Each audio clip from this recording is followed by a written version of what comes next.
But where they have, and then of course they say that, well, look, I mean, the whole of Palawan is going to get mined out if we don't do something about this. But this has been badly misinterpreted because these are claims in the application stage. Many of them have languished in such stage over many years, and many of them will not be approved.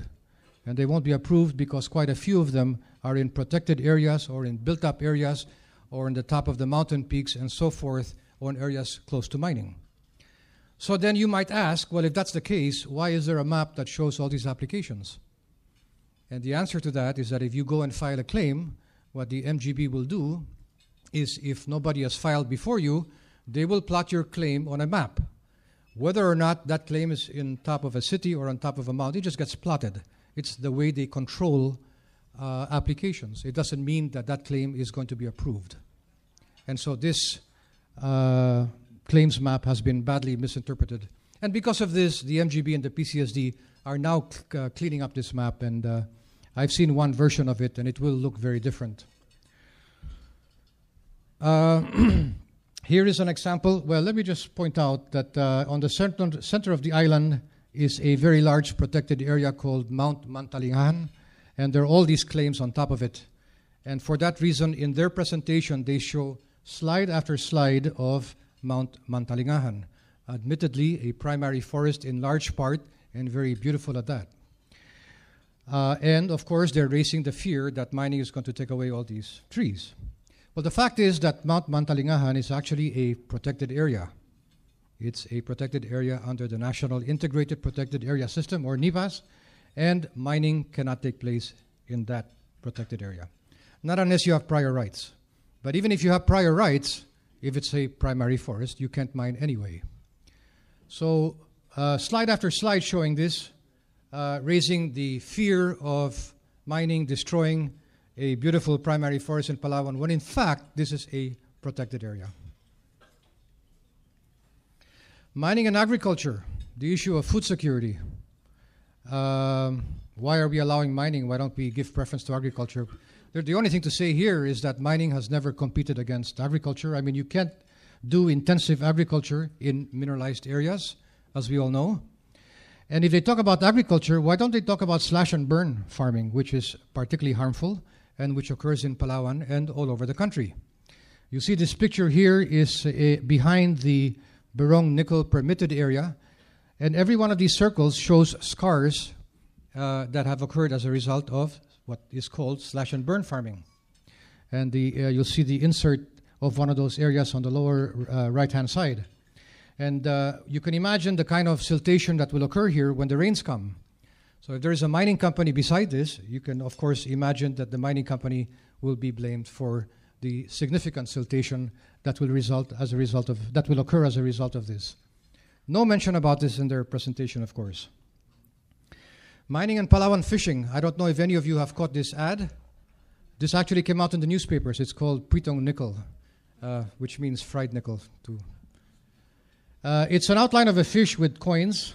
I can only assume it's nickel coins. And it says here 50% of Metro Manila's and 30% of the country's total seafood catch comes from Palawan. Mining is putting all of that at risk. Say no to mining. Imagine that this has come out in an ad in a newspaper. It's as ridiculous as it is wrong. I mean, we do have such a thing as the Fisheries Code in the Philippines, and the Fisheries Code formulates or defines municipal waters as an area from the coast to 10 to 15 kilometers away from the coast. And that is reserved for municipal fishing, and municipal fishing is largely in turn reserved for the fisher folk living in the fishing villages near the coast, using their small bangkas to do fishing. And that catch is really meant for domestic consumption. The kind of fish catch that makes its way to Manila and Cebu and other large parts of the country is commercial fishing, and that takes place quite far from the coastline of Palawan. And anyway, where is the nickel laterite that's going into the sea? Well, there is none, because if there is, you would certainly hear about it. So total misinformation on this one, as in others. Nickel, and we were obliged to come out with this slide because there was a move to say that nickel is carcinogenic and you shouldn't go near nickel ore and we shouldn't be mining it. And we showed this slide early on, so they stopped talking about it. I didn't know this, but the nickel is actually used in cardiovascular stents. It's actually made of a nickel titanium alloy called nitinol. See, I've learned something because of this. And of course, stainless steel pots and pans and cutleries and surgical instruments, implants, and so on and so forth. Unrehabilitated mines of the past, if you were to have had the privilege of listening to them, you would have had to sit through 7 slides showing 7 examples of closed down mines in our country that have not been rehabilitated. I only show 3 of them here on top. And of course, we all know that these examples exist in this country as they do all over the world, and they've taken place at a time, and this goes back 30 or 40 years ago, at a time when we were not environmentally conscious. There was a time here in this country and in other mining countries where you could throw your tailings down the river stream and nobody would care. That, of course, has all changed. And since the 1995 Mining Act was enacted, we all have to submit a mine decommissioning plan, and we also have to set aside funds yearly under what is called the Mine Rehabilitation Fund for eventual mine rehabilitation. So what they're talking about is something that existed many years ago and belongs to a different era. And similarly, they will also show Mark Copper. I think this is an incident that we will never get rid of. You're all familiar with what happened here in the island of Marinduque. The short of it is that this is history. It has not happened again. And it is also not relevant to Palawan because this is not the kind of mining we do in Palawan. Yet they show this. I'm glad you finished your lunch. I was afraid to ruin your lunch. They also show this in some presentations, and they also show, if they don't show this, they'll show another slide of somebody without a leg. What this says here is boils and scars due to acid mine drainage and heavy metals poisoning in Siocon, Zamboanga del Norte. There's only one large-scale mine in Siocon, and that's TVI. So we had TVI comment on this, and I've actually seen this slide before, by the way. I've been in this industry for a long time, and these pictures get recycled every now and then. So we asked TVI to comment on this, and TVI in 2004 started mining a gold and silver oxide mine. It was an oxide cap from 2004 to 2008. And as we all know, oxide deposits do not result in acid mine drainage. There is a sulfide mine, the copper and zinc mine that they are now mining below the oxide zone, started in 2009, and of course that's all contained in their tailings dam.